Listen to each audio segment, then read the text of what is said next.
If your child is falling behind in maths, the first thing most parents do is find a tutor and add more maths practice. And I completely understand why. They're behind in maths, they need more maths. But in my experience, working with hundreds of families, that approach is the reason most maths tutoring does not work. Not because the tutor is bad, not because the student is not trying, but more practice was added on top of the actual problem without ever finding out what the actual problem was. Today, I'm going to show you the 3 biggest reasons children fall behind in maths, what each one looks like from a parent's perspective, and the most important thing to do for each one. I'm Justine, founder of Compass Tuition. I have a 99+ ATAR, a Band 6 in Math Advanced, Math Extension 1 and Extension 2, Physics and Chemistry, and English Advanced. I also have a Master's in Teaching, and I've been tutoring students across Sydney for 10+ years. And the thing I want you to take away from this video is this. In my experience, almost no child is actually bad at math.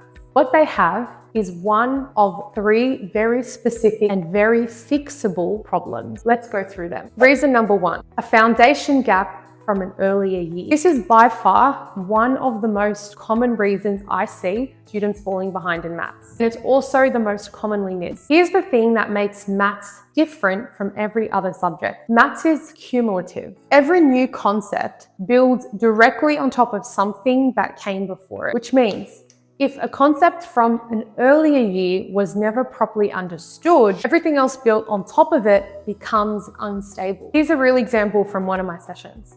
A Year 8 student comes to me completely lost in algebra. The parent has been told they need more algebra practice. I sit down with this student and I don't start with algebra. I ask questions first. I go back and within the first session I find it. A fractions concept from Year 5 that was never fully grasped. And the moment we go back and fill that gap properly, the algebra that seemed impossible starts to become possible. Because the algebra was never the problem, the foundation was. Here's how it shows up for parents. Your child was fine in maths up until a certain point. Maybe Year 5, maybe Year 7, maybe somewhere in high school, and then seemingly out of nowhere, everything became hard. Teachers started sending home notes, assessments started dropping, and nothing you tried seemed to help. That turning point almost always marks the year a foundational gap was missed. And here is the critical thing to understand about foundation gaps. More practice on the current content will not fix a gap from the previous year. You cannot build a stable structure on an unstable foundation no matter how many hours you put in.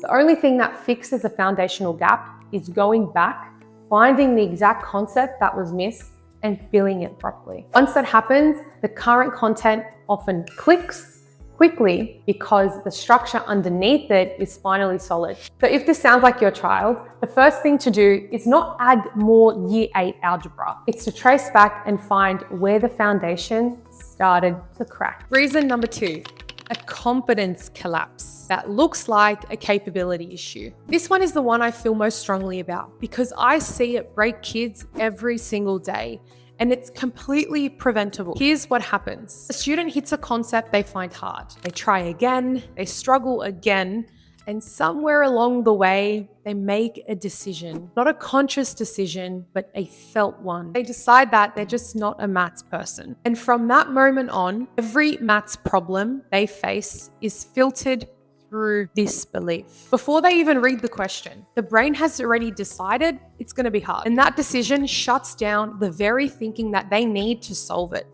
And here's why this matters so much. When a student genuinely has a capability issue, they still try hard and still cannot get it. Here's the difference between a capability issue and a confidence issue. When a child has a confidence collapse, they don't try at all because not trying feels safer than trying and failing again. From the outside, both of these may look exactly the same. They look like a child who's bad at maths. Here's how to tell the difference. The capability issue is consistent. The student struggles with a specific concept regardless of the environment, the pressure, or how they're feeling that day. Confidence collapse is inconsistent. The student does significantly better in relaxed settings than in exam conditions. They can do the work when you sit with them, but freeze up when they're alone. They understand it when you explain it together, but cannot start on their own. The fix for a confidence collapse is not harder content. It is not more practice. More practice on a confidence collapse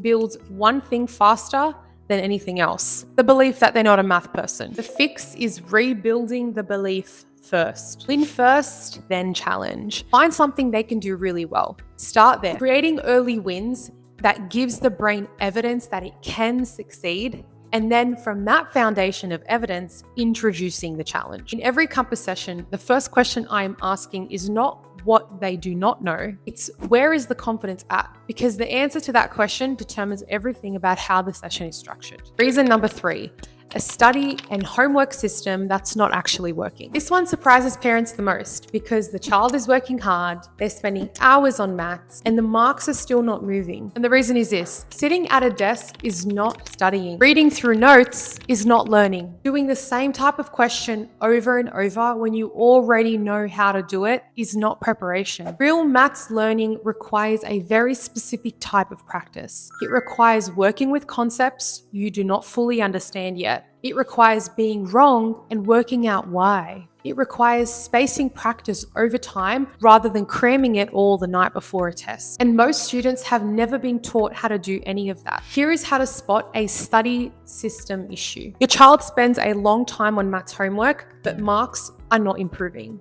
They do well on homework, they complete at home, but fall apart in exam conditions. They study the night before a test and cannot recall the content 2 days later. They tend to do questions they already know how to do and avoid the ones they are not sure about. The last one is the most telling. Avoiding the hard questions is the most common and most damaging maths study habit there is, because the hard questions are exactly the ones that will show up in the exam. The fix is an actual system, breaking study into shorter focused sessions rather than one long session the night before, prioritizing the content that are not fully understood rather than practicing the ones that you already feel comfortable with. Using active recall, which means closing the book and trying to retrieve the information from memory, rather than passive reading where information just washes over them. And working through past papers in timed conditions, so exam pressure is not a shock when it arrives. Now, here is the thing about all these 3 reasons. They each require a completely different approach. A foundation gap needs diagnosis and targeted backfilling. A confidence collapse needs belief rebuilding before content work. A study system issue needs a structured approach and accountability. And none of them are fixed by more practice on the current content. This is why I always say at Compass,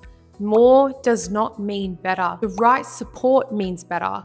Before we add anything, we find out what is actually going on, because the right diagnosis makes everything that comes after it more effective. If you're watching this and you recognize your child in one of these 3 reasons, but you are not sure which one is the main issue, I've put together a free parent clarity assessment. It takes about 5 minutes to complete and it walks you through the 7 areas of your child's learning. At the end, you'll get a clarity score and a specific first step. The link is in the description below. And if you want to talk through what is going on for your child specifically with me directly, we offer a free discovery call. It's a real conversation, not a sales pitch, just clarity on where to go from here. The link is also in the description below. One last thing before I go. If your child has ever said, "I'm just not a maths person," I want you to hear this. In 10 years of tutoring, I have never met a child who was actually bad at maths. Not one. What I have met is hundreds of children who have one of these problems. And once we found it and addressed it properly, almost every single one of them had a moment in the session where they looked up and said some version of the same thing. That was so easy. Why doesn't my teacher explain it like that? This moment is what I'm chasing in every session, and it's available to your child too. Subscribe if you want more videos like this one. I publish every fortnight with practical, non-jargon advice for parents who actually want to understand what is happening for their child's learning. I'll see you in the next one.